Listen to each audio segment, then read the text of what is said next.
Apa yang terjadi jika dengan menyebut nama 3 kali bisa membunuh seseorang saat itu juga?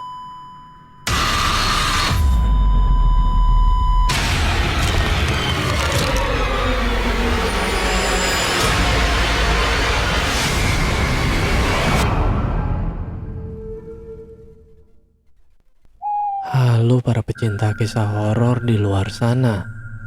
Berjumpa kembali dengan saya, kurator dari kanal Swarna Lokaya.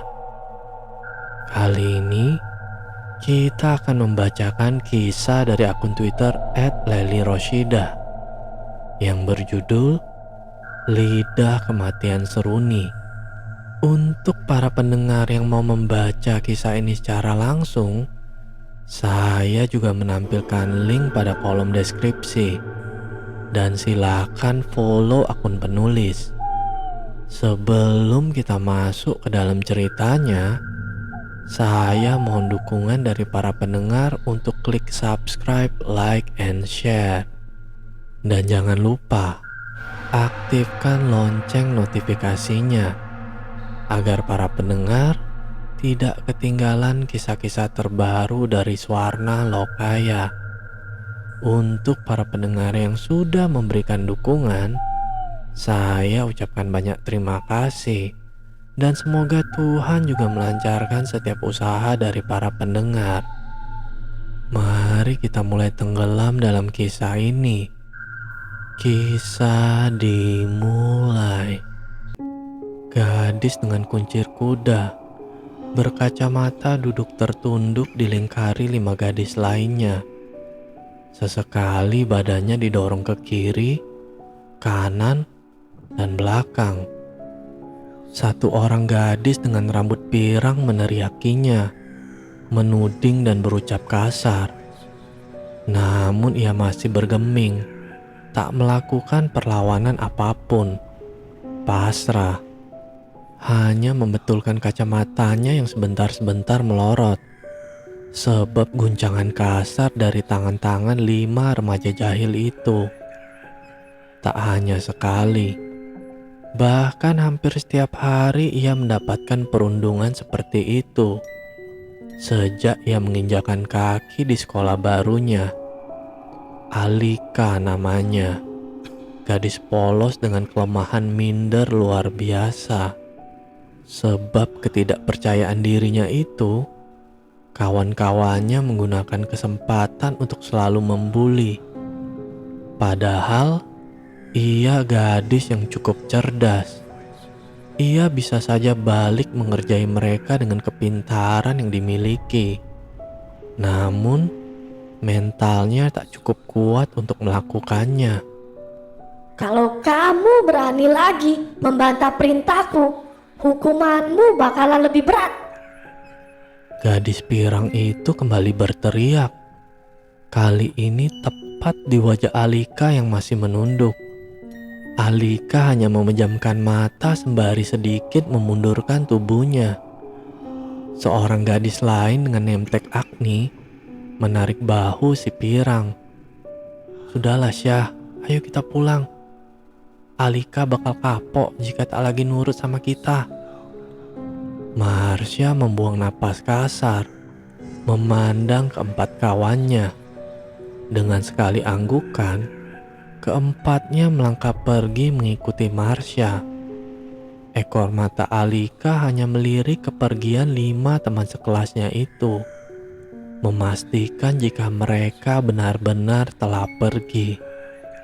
Suara dentuman sepatu-sepatu itu perlahan menjauh, hilang. Alika menghembuskan nafas lega, menyenderkan tubuh pada bangku belakang. Sorot matanya sendu, menatap tas di atas bangku. Keadaannya mengenaskan, robek dan tersayat di mana-mana. Ulah geng Marsha yang marah, sebab Alika tak mau mengerjakan tugas mereka. Selalu saja seperti ini. Alika bagai kisah bawang putih yang hanya bisa menangis tanpa berani membantah. Bibirnya mulai melengkung ke bawah, matanya berkaca-kaca. Kedua tangannya kini berada di atas kepala, menjambak rambutnya sendiri. Ia mulai berteriak, melampiaskan segala amarah, membuang kasar tas yang sudah tak berbentuk, hingga isinya berhamburan ke lantai. Kini kedua tangannya menangkup dalam wajah, menyembunyikan tangisan dalam sesenggukan. Isak tangisnya mulai terdengar patah-patah. Sekuat hati ia menahan, tetapi air matanya tak bisa lagi terbendung. Tumpah begitu saja, sebab hati yang tersakiti.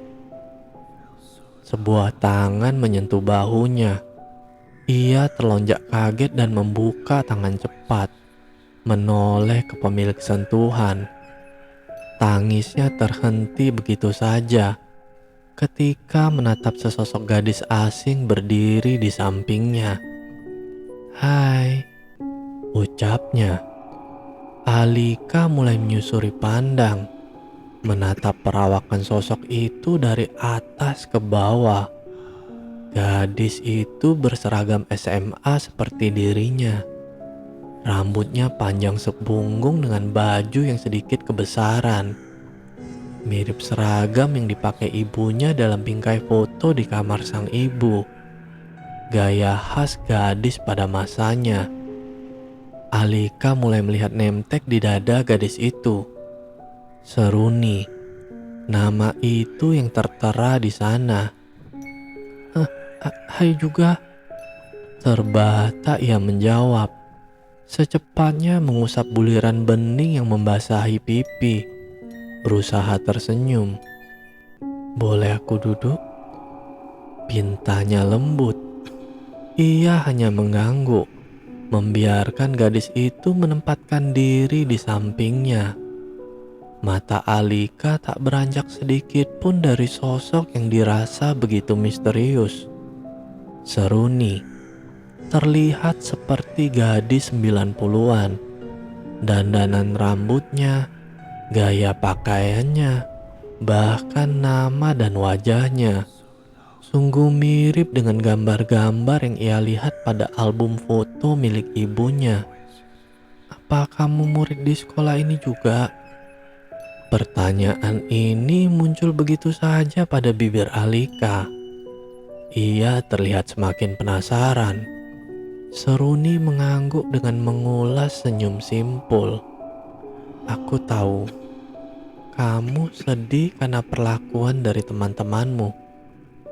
Aku bisa menolongmu."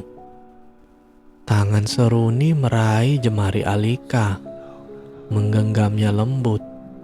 Seketika Alika menariknya kaget, sebab usapan Seruni terlihat begitu dingin. Dadanya mulai kembang kempis. Ia melirik jam dinding di atas papan tulis. Pukul jam 2 siang.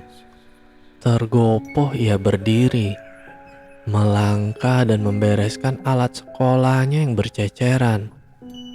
"Maaf, aku harus pulang. Ibuku bakal marah kalau aku pulang terlambat," ucap Alika sembari sibuk menata buku dan mengamitnya di dada. Ia mengibaskan tas yang sudah tak layak dengan wajah kesal. "Cukup sebut namaku 3 kali jika kamu ingin membalas mereka." Alika menoleh seketika, mendapati wajah datar Seruni yang menatap tajam tas dalam genggamannya. Tenggorokannya bergerak pelan menelan ludah. Melihat wajah pucat Seruni tanpa ekspresi, ia berdiri dan membetulkan gagang kacamatanya. "Tak perlu, aku sudah cukup terbiasa dengan semua ini. Terima kasih." Terburu gadis berkucir itu melangkah meninggalkan Seruni yang bergeming dengan tatapan kosong. Ia bergidik, mempercepat langkah keluar kelas, membuang tasnya dalam sampah depan kelas. Alika kembali menengok keadaan kelas melalui jendela kaca. Ia mengernyit. Tak ada lagi sosok seruni di sana. Ia semakin celinguan. Namun, ia terhenyak kaget melihat wajah seram seruni tiba-tiba menempel pada kaca yang ia tatap. Sembari berteriak. Sebut nama 3 kali. Alika tercekat. Mulutnya menganga dan memundurkan tubuhnya cepat. Tunggang langgang gadis itu berlari menjauh, mendekap erat semua peralatan sekolah dalam genggaman. Nafasnya memburu ketakutan, berharap secepatnya keluar dari gedung sekolah. Namun, tubuhnya jatuh terjengkang saat bertabrakan dengan seseorang di halaman depan sekolah. Buku-bukunya kembali berserakan. Heh, dasar manusia culun, gak punya mata. Alika masih bersimpu melihat sosok yang ditabraknya. Tias, salah satu geng Marsha. Ia mengibaskan bajunya yang tersiram minumannya sendiri. Kamu harus cuci bajuku sekarang juga. Kalau nggak bersih, kamu harus ganti yang baru. Gadis berkacamata itu masih terdiam tanpa menjawab apapun. Malah ngelongo, denger nggak sih? Ayo ke toilet sekarang juga. Tias menarik lengan Alika kasar, membuat gadis itu secepatnya berdiri mengikuti. Sebentar Tias, buku-bukuku. Gak usah kebanyakan alasan, cepat. Kasar, ia menyeret tubuh lemah Alika, membawanya dalam toilet belakang sekolah. Tias menutup pintu dan mengunci, membuka kancing bajunya dan menyerahkannya pada Alika. Cepetan, bentaknya lagi. Iya, Alika menunduk dan mulai membasuh bagian baju yang tersiram jus alpukat pada wastafel, mengusapkan sedikit sabun mandi untuk menghilangkan noda. Sedang Tias berdiri depan kaca menyilangkan dada. Yang bersih, katanya sembari mendorong tubuh Alika. Ia terlihat semakin kesal dengan perlakuan Tias, menatap geram wajah Tias pada kaca. Tanpa sengaja, mulutnya bergumam sendiri. Seruni. Ngomong apaan? Gak terima. Alika hanya diam, terus mengucek baju Tias, menundukkan wajah semakin dalam. Ketika dirasa telah bersih, ia memberikannya pada Tias, lantas pergi meninggalkannya tanpa berbicara sepatah kata pun. Ia seolah berharap semoga Seruni benar-benar bisa membalaskan dendamnya. Suara ayam berkokok, tanda pagi menjelang. Alika membuka mata saat merasakan sorot cahaya matahari yang menembus kaca jendela. Ia mengulas senyum dan memeluk gulingnya erat. Gedoran kasar pada pintu tak membuatnya kesal seperti biasa. Omelan ibunya pun ia anggap angin lalu.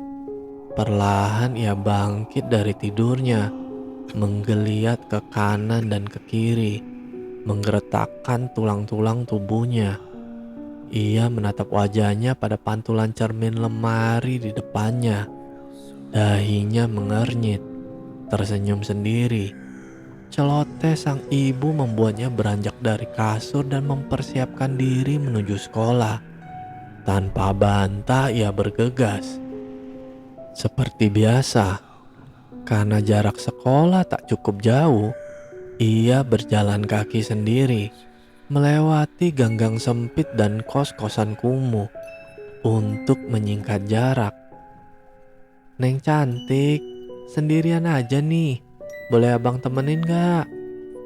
Kalimat seperti itu selalu mengiringi langkahnya yang terbirit, takut. ngeri, acap kali membuatnya tak tenang. Beruntung kali ini ia hanya ditegur. Kadang ia mendapati lelaki-lelaki usil yang berusaha mendekati. Jurusnya hanya berlari sekencang mungkin untuk menghindar.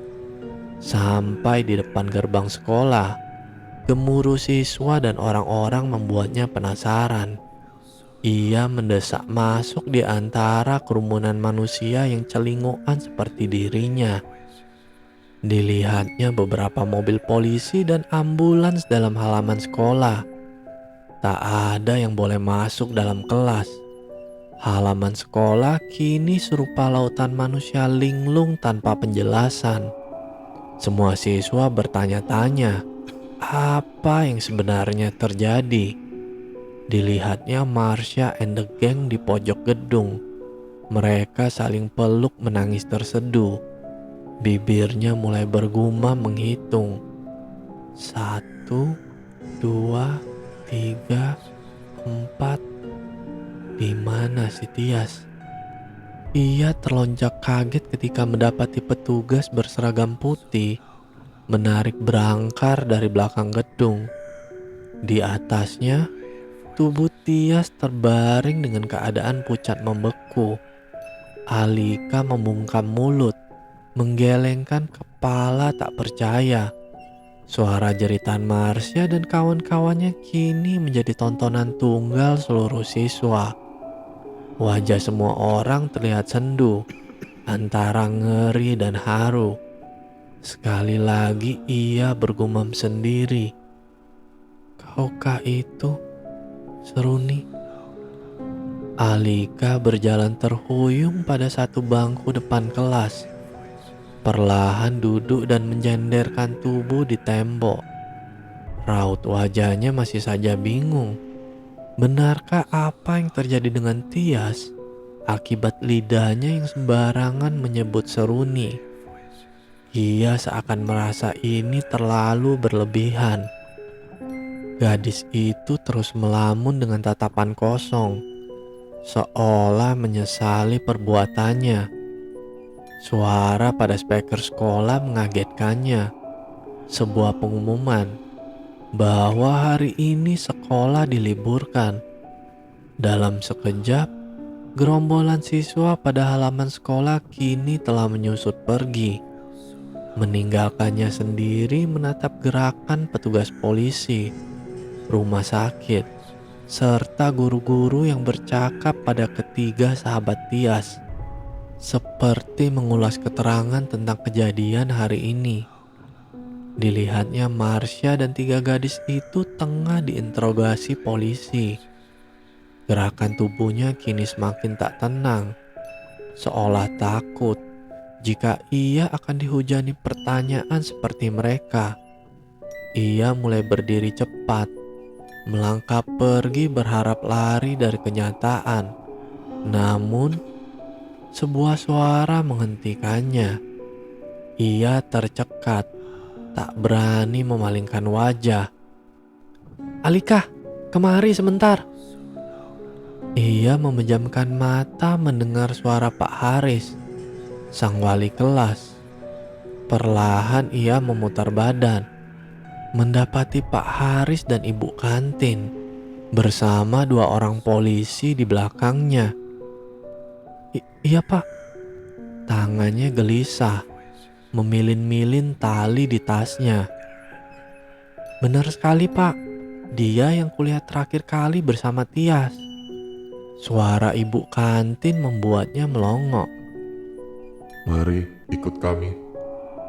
Seorang polisi mengangguk menatapnya. Alika masih terdiam tak berkutik. Bukan saya Pak, swear. Saya hanya mencuci bajunya saja. Pak Haris mendekat padanya, menarik bahunya lembut dan membawanya menuju kantor. Setelah menjalani beberapa pertanyaan, Alika sudah boleh pulang. Ia lega ketika mendapat keterangan bahwa Tias meninggal karena penyakit asma yang dideritanya. Ia terkunci pada bilik toilet. Mungkin karena terlalu lama ia berteriak, hingga asmanya kambuh tanpa ada yang menolongnya. Ketika keluar dari pintu kantor, wajah keempat sahabat Tia sudah menatapnya tajam. Alika menunduk dan melewati mereka begitu saja. Sosok Marsha seketika menghadang jalannya. Ia membelokkan badan ke kiri. Kini Agni yang berdiri di depannya. Ia memutar tubuh ke belakang. Dua teman lainnya menyilangkan dada. Apa yang kamu lakukan pada Tias? Sorot tajam Marsha mengintimidasi membuatnya gemetaran. Suara Pak Haris dalam kantor membuat keempatnya celingukan. Agni segera menyeret tangan Alika keluar gedung sekolah. Di depan gerbang, tangannya dihempaskan kasar. Alika mengernyit, mengusap-ngusap bekas cengkraman Agni. Dasar pembunuh. Semprotan Marsha mengejutkannya. Ia mulai didorong bergantian oleh Marsha and the gang ke segala arah. Kepalanya terlihat mulai pusing. Ia berteriak kencang. "Hentikan!" Jeritanya melengking keras, membuat Marsha menampar pipinya kasar. Alika bersungut-sungut menatap tajam Marsha. Bibirnya mulai merapal. "Seruni, seruni, seruni." Kamu ngomong apaan? Dasar gadis gak jelas. Wajah Marsha terlihat sedikit ngeri memandang tatapan tajam Alika. Tanpa berkedip padanya, pun dengan ketiga gadis lainnya, dahi mereka mengernyit sebab tak paham. Ayo kita pulang. Ajaknya pada teman-temannya. Marsha mendahului melangkah pada jalanan. Seketika, sebuah truk dengan kecepatan tinggi menyambar tubuh Marsha.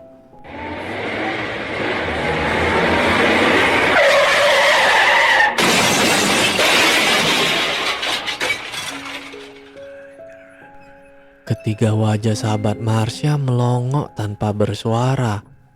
Pakaian mereka bertiga juga Alika, terciprat darah segar Marsha. Agni menoleh pada Alika. "Apa yang sudah kamu lakukan, dasar penyihir?" Alika mendekat pada Agni, menengadahkan wajah yang penuh noda darah. "Apa kamu mau bernasib sama seperti kedua temanmu?" Agni dan kedua gadis itu menggeleng. Seketika depan sekolah menjadi ramai. Teriakan histeris orang-orang menggema mengiringi kematian Marsha. Guru, polisi, juga petugas rumah sakit yang masih berada di sekolah segera mengevakuasi mayat Marsha. Tanpa ada yang tahu, Alika berjalan cepat meninggalkan TKP untuk pulang. Di tengah jalan sempit, ia kembali bertemu dengan para pria penggoda. "Apa yang terjadi denganmu, Neng?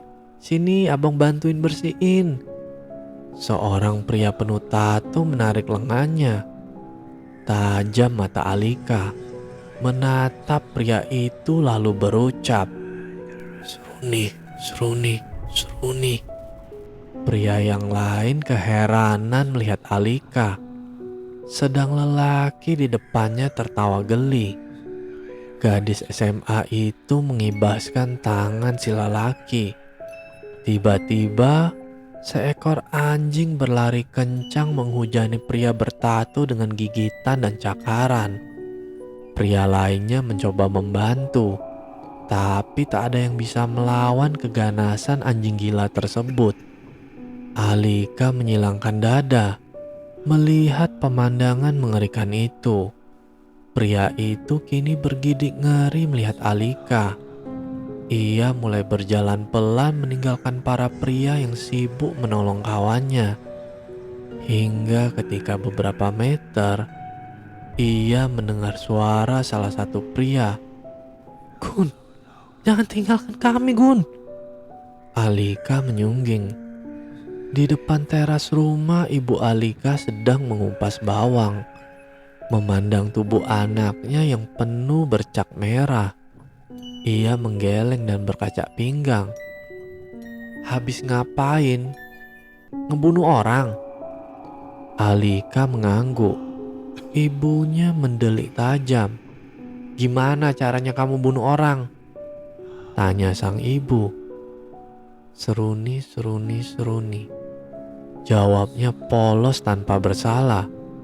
Sang ibu keheranan.